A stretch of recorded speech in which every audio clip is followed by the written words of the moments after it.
In the words of Rob Schneider from The Waterboy, oh no, we suck again. Let's talk some basketball. What's going on, everyone? Welcome back in to another episode for Just a Bet Outside. I'm your host, Steven, and we're back to talk some semifinal play-in season tournament games in the NBA. It was another rough freaking day. I'm pissed off. This week has just been ugly. Been an ugly week. But before we dive into all that, we'll talk about the bets recap. Parents out there, do you have any tips on how to get a 4 and a 2-year-old to sleep better? Because my goodness, since we got back from Hawaii, it has been ugly. Like coming into our room every night and staying up all night, crying a lot. It's just been brutal. So if you got any help other than like give them sleep pills, that's a great idea. And we've been tempted. But yeah, thanks. Appreciate the help. Other than that, guys, huge NFL Week 14 video is out now. We give out our best bets. We're on a 15-2 run in the NFL. At least one sport is picking it up lately. And we talk about Week 14 trends, talk about that Thursday Night Football preview, all the good stuff. So go check that out.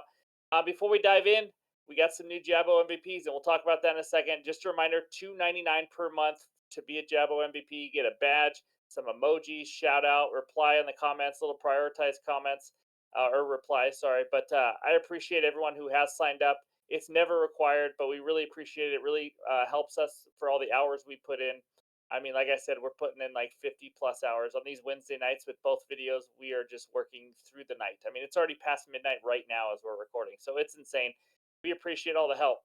Now, let's go check out those new Jabo MVPs. There it is, the 4 new Jabo MVPs. We start out with at the official Adams family. Da-na-na-na. Anyways, at Mohabir. Hopefully I said that right. At Tony Rob HH22D. And then we finish it with, of course, at the Hungry Lion. That's a great handle as well. So thank you to you four for signing up, joining the MVP crew. We really appreciate it. Now, let's check out what we got going on in this video. And as you know, it is Power Forward Day because it is Thursday. We're going to talk defenses that give up the most points and the most rebounds to the power forward position. And then we only got 2 games today. We're going to talk Pacers versus Bucks and the Pelicans versus the Lakers. Both games being played in Viva Las Vegas, baby. And then we'll finish it with the bets recap. So hit that like button, leave a comment below, help the channel grow. Let's turn this ship around. I know we can, but let's get into it. And it starts with that crappy bets recap. All right, there it is, guys. A 1-3 night. Let's talk about it real quick. Philadelphia 76ers minus 10. My freaking goodness. If you didn't know anything about basketball and you watched that game, you thought, oh, maybe the Wizards are as good as the 76ers. The Sixers were absolutely horrendous shooting the ball. I think they were 2 of 18 at halftime. They shot under 30% from three-point range, and they still won by 5 or 6. I don't mind the read at all. The Wizards played out of their mind, hit like 4 threes in a row in the last 5 minutes to ruin this. But the Sixers just could not make anything. Embiid did not get a lot of help, and it is what it is. It's not an excuse. I don't mind the read. They just did not knock down their shots. So they didn't cover the 10. Cade Cunningham over 22.5 points. You know what? He just decided not to shoot as much today, and then he started out, I think, 4 of 4, and then went like 2 of 12 to end the game. And he only scored 16 points. It was ugly. They lost at home. They gave up 100,000 points to Desmond Bain. It was just a bad performance and just a bad read by B. Third bet, Kobe White, 15 plus points. Paul George, 20 plus. Hey, we got a winner. They both went over, I think, their original lines. So we got an easy winner with this one. And then the added play. My goodness, Cam Thomas, you were so terrible. Like at least 4 or 5 turnovers, and he had 0 points, maybe 2 points at halftime. I mean, it was just downright atrocious. He couldn't make any shots, and then he didn't shoot much at all. It was a weird game. That over under was in the 240s against the Hawks, and the halftime it was just terrible. It was like under 100 points or something. It was wild. Alperen Sengun, honestly, I didn't even check if he hit 18. I think he did hit 18 though. He was close in the fourth quarter. So, but man, Cam Thomas, terrible shooting. 76ers, terrible shooting. Cade Cunningham, 6 of 16. I wanted him to be a little more aggressive, but he just missed some three. He missed 2 threes in the span of a minute. By the way, Cunningham did.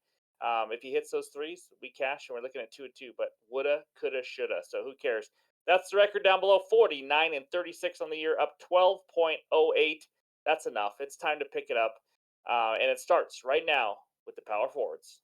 All right, there it is. On the left side, the 10 defenses giving up the most points to the power forward position in the last 15 days. You got the Hornets, Jazz, the teams playing. You got the Pacers there, and that's it for the teams playing today. But obviously, take a screenshot. Hopefully, this helps you get winners throughout the week and weekend. On the right side, Mr. Giannis. Oh, look at him. 31.7 points per game going up against the fourth team over there on the left side. Kevin Durant, Julius Randle with 26 points per game, Boncaro, Zion, and so on and so on. Take a screenshot. Those are the points to power forwards. Let's go check out the rebounds. There it is. Bulls giving up the most rebounds to the power forward position at 13.03 in the last 15 days. Other than that, it doesn't look like any teams that are playing today are on there. Well, the Pacers are on there again at 11.02.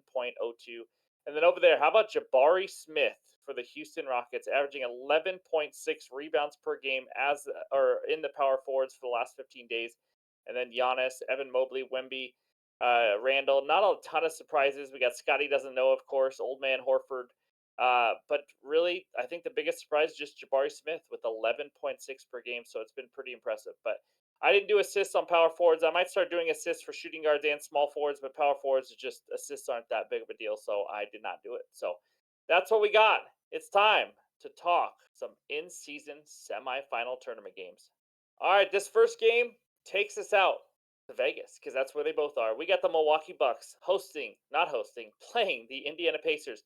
Bucks minus 4.5, over under 254.5. My goodness, that's freaking high. Head to head, they played earlier this season in Indiana where the Pacers won 126 to 124. Giannis had 54 points and 12 rebounds. That's right, 54. There's no Lillard playing that game, but he will be playing this one. Halliburton 29 points and 10 dimes in that game. Now against the spread, Pacers 11 and 8 this year, Bucks 9, 11 and 1. Over under, my goodness, do these teams like to play over? Hence the total right now. Pacers 16 and 3 to the over. I bet one of those three unders just recently. Yay me, good job. Bucks 14 and 7 to the over as well. Some notes about this game. Pacers score the most points in the league, as we know. Bucks score the third most points in this league. Both top three in offensive rating.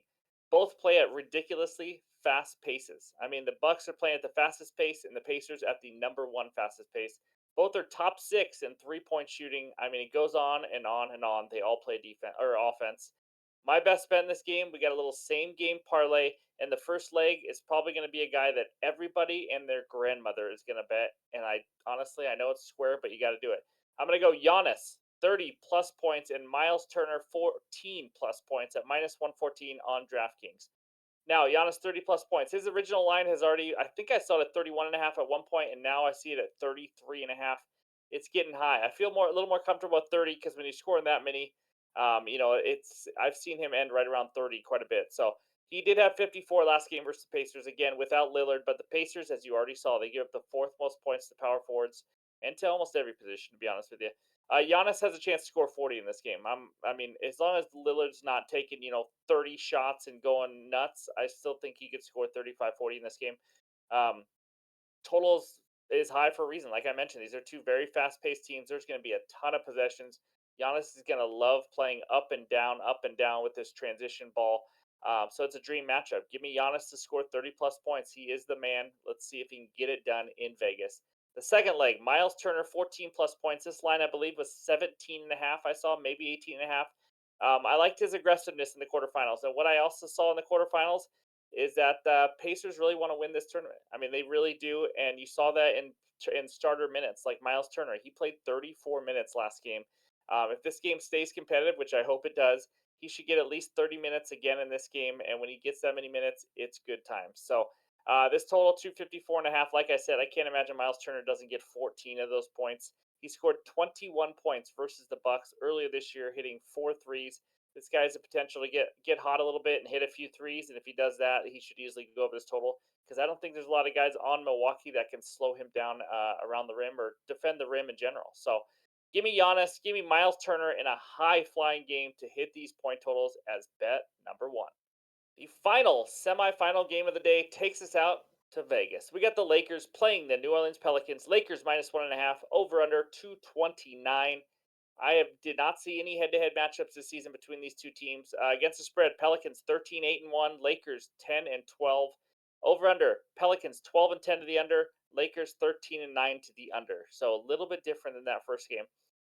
This should be a good physical game, honestly. I mean, if you're just an NBA fan, I think this one could be exciting to watch. I like to watch games that kind of they have offense, but they also play hard, and you can see it in the physicality and everything, kind of like '90s ball or early 2000s, I guess. I don't know exactly when, but LeBron questionable, but we all know he's playing, and AD is probable he's going to play. It looks like we're all hands on deck, which is not common for the Pelicans, so they got all their boys. But my best bet, and I absolutely love this bet. I've been thinking about this bet since like 2 days ago, to be honest with you. It's not on any of the superstars, but it's on a Pelican shooter.